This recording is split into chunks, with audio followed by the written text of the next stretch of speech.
Look at me. I'm 95 years old.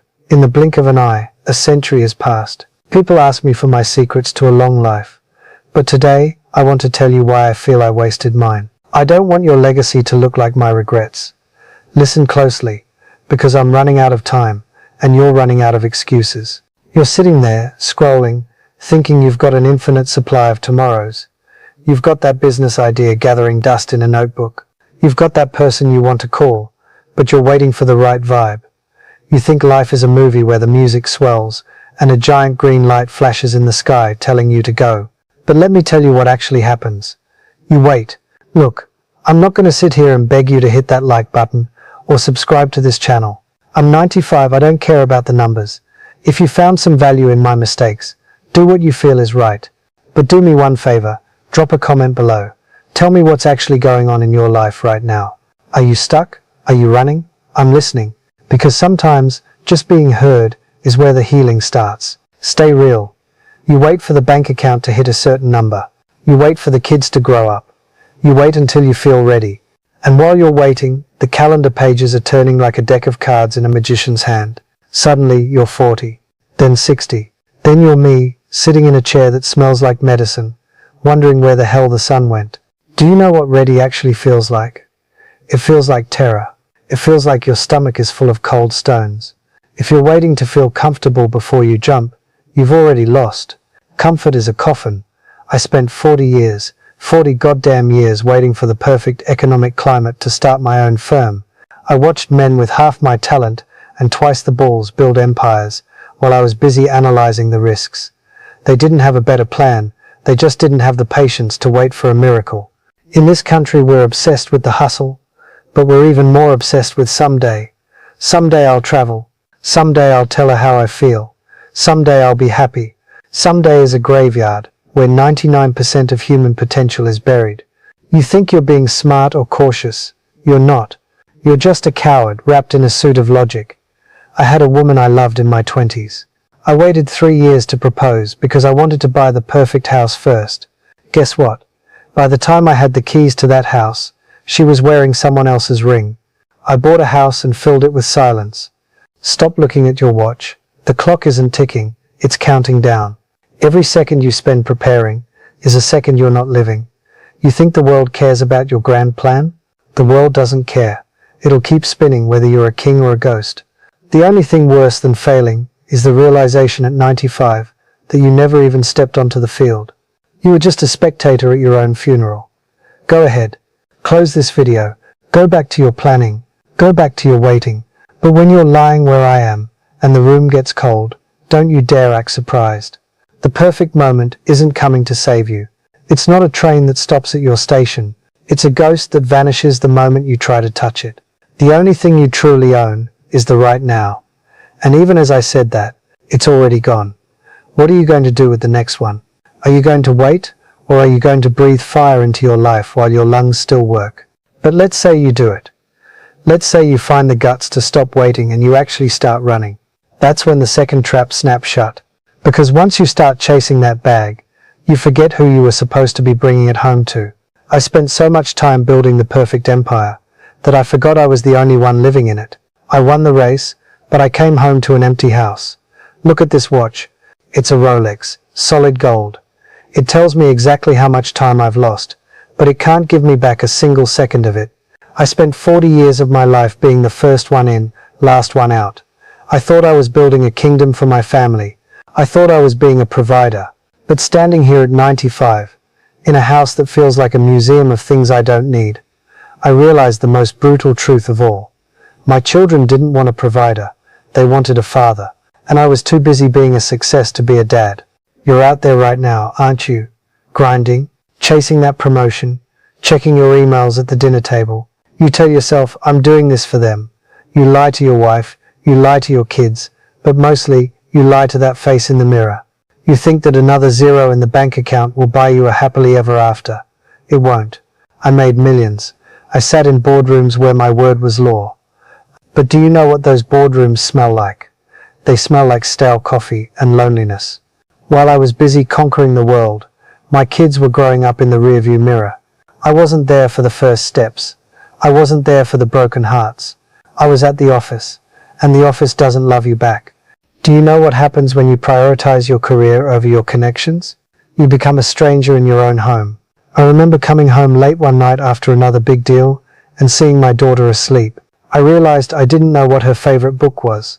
I didn't know the name of her best friend. I was a ghost haunted by my own paycheck.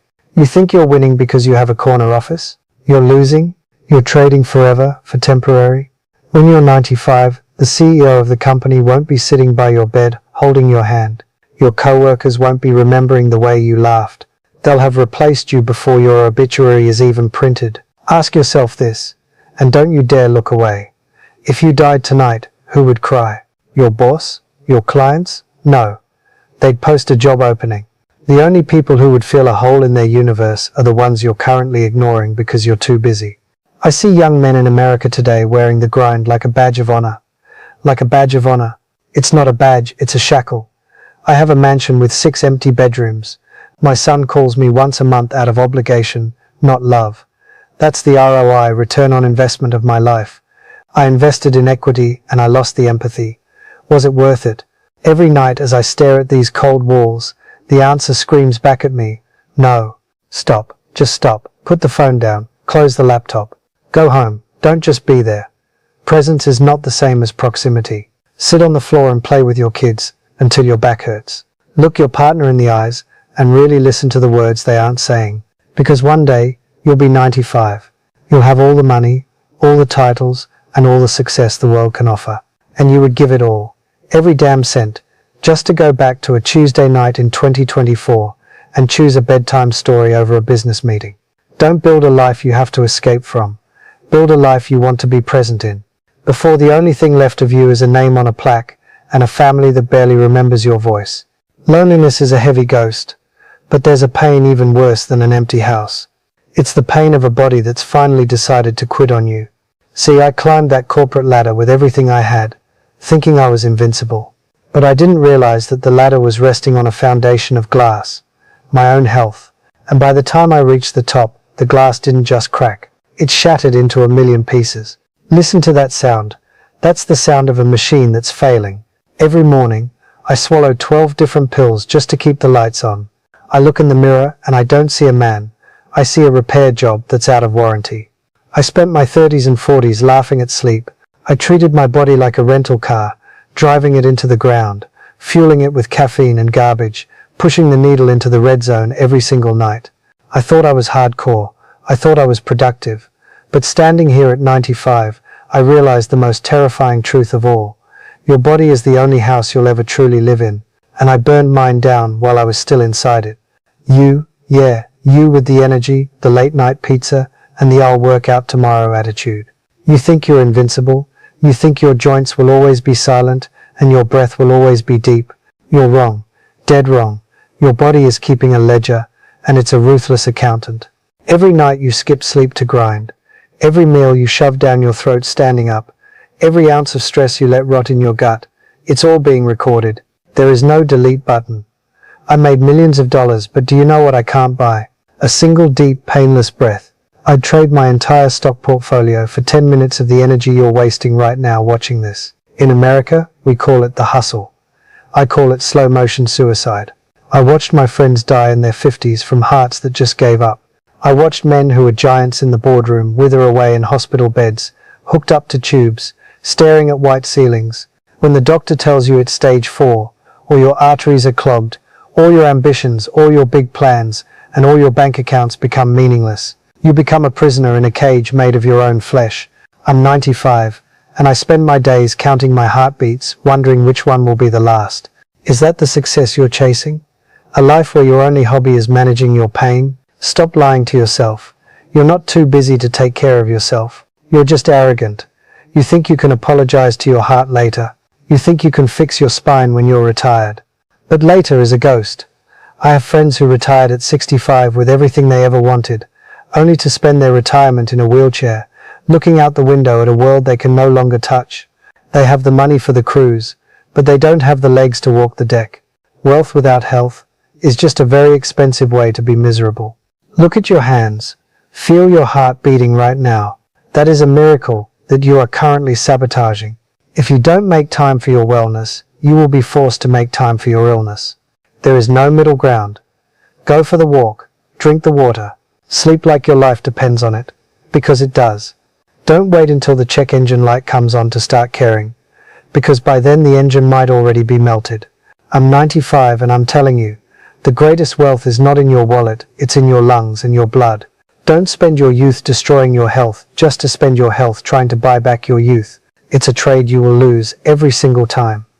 Now stand up, move, breathe, before the machine stops forever. I want you to take a good look at your life right now. Your clothes, your car, the job you hate but pretend to love on LinkedIn. Now tell me the truth, how much of that was your choice? I'm 95, and if I could scream one truth into the ears of every soul in America, it's this. I spent 70 years living in a prison, and the bars were made of other people's opinions. I wore a mask for so long that when I finally took it off, I didn't even recognize the ghost staring back at me in the mirror. We've become a nation of actors, performing for an audience that isn't even paying attention. I spent my prime years buying a house I couldn't afford to impress neighbors I didn't even like. I chose a prestige career because my father wanted to brag about me at the country club, not because it made my soul catch fire. Do you know what happens when you live for the applause of others? You become a background character in your own story. You're the lead actor, but you're letting the strangers in the front row write your script. At 95, I can tell you the most brutal reality. The audience leaves the theater long before the movie is over, and then you're left standing on an empty stage, realizing you performed your entire life for people who don't even remember your middle name. I see you guys today glued to those glowing screens, chasing likes from people you've never met. You're letting an algorithm tell you if you're worthy. It's pathetic. You're trading your authenticity for a digital pat on the head. You're terrified of being cancelled or judged. So you stay quiet, you stay safe, and you stay boring. But listen to me. Judgment is cheap. Regret is the most expensive thing you will ever own. You're worried about 5 minutes of gossip at the office? I'm worried about the eternity of silence in this room where I'm realizing I never actually existed. I was just a collection of other people's expectations. Here is a bitter pill to swallow. No one is thinking about you as much as you think they are. They might judge you for 5 minutes. They might laugh at your failure for 10. But then they go back to their own miserable lives. Yet you are willing to sacrifice decades of your happiness just to avoid those 10 minutes of judgment. I stayed in a marriage that was dead because I didn't want the stigma of divorce. I turned down my dream of being an artist because I wanted the respect of being an executive. Now all the people I was trying to impress are buried in the ground. Their opinions died with them. But my what-ifs are still here, keeping me awake at night. Stop asking for permission to be yourself. There is no committee that needs to approve your happiness. It is a tragedy to reach 95 and realize you've been a polite version of someone else. It is better to fail at being yourself than to succeed at being a copy. Burn the mask. Quit the job that's draining your spirit. Speak your truth, even if your voice shakes. Because trust me, when the lights start to fade and the room gets cold, you won't be wishing you'd impressed more strangers. You'll be wishing you had the courage to be the man or woman you were born to be. The world doesn't need more perfect people. It needs more real ones. Wake up before you're just another name on a tombstone that lived a life someone else designed. Once you finally stop caring about what the neighbors think, and you break out of that cage, you're hit with the final, most haunting realization of all. You finally find yourself, only to look back and see thousands of tiny miracles that you stepped on while you were busy searching. This was my final sin. I was so obsessed with finding the meaning of life that I missed the actual life that was happening right under my nose. Come closer. I want you to look into these eyes. They've seen 34,000 sunrises. And do you know what my biggest sin was?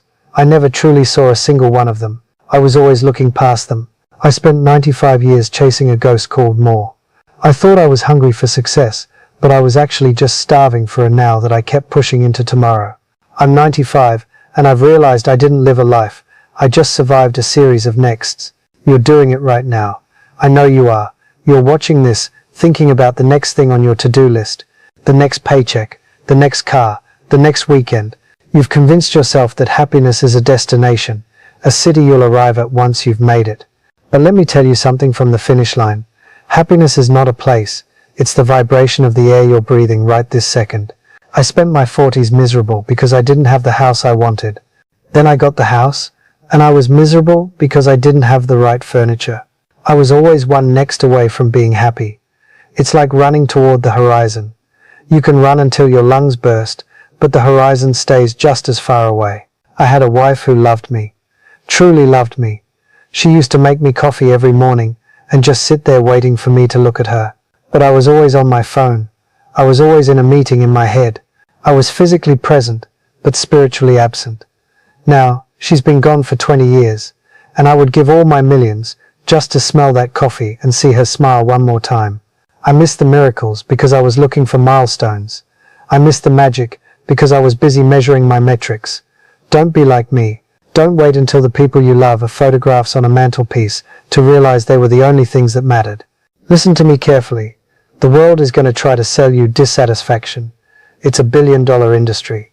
They want you to feel incomplete, so you'll buy their more. But more is a bottomless pit. I've reached the bottom, and do you know what's there? Empty air. I see you kids today complaining about the Wi-Fi, the traffic, the weather. You're so busy being annoyed that you've forgotten you're literally a walking, breathing miracle.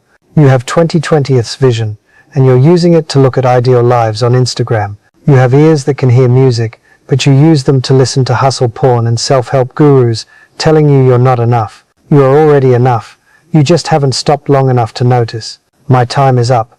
In a few minutes someone will come and help me into bed, and I'll pray I wake up for sunrise number 34,001. But you have a choice. You can keep chasing the horizon, or you can plant your feet and realize you're already standing on holy ground. Gratitude isn't some feel-good bullshit. It's the only thing that stops the clock from stealing your life. Look around you, right now. Find one thing that doesn't cost a dime but makes life worth living. A breath, a song, the way the light hits the floor. Hold on to it, because one day you'll be 95, and you'll realize that the small things weren't just small things, they were everything. Stop waiting for a better life. Start living the one you're ignoring.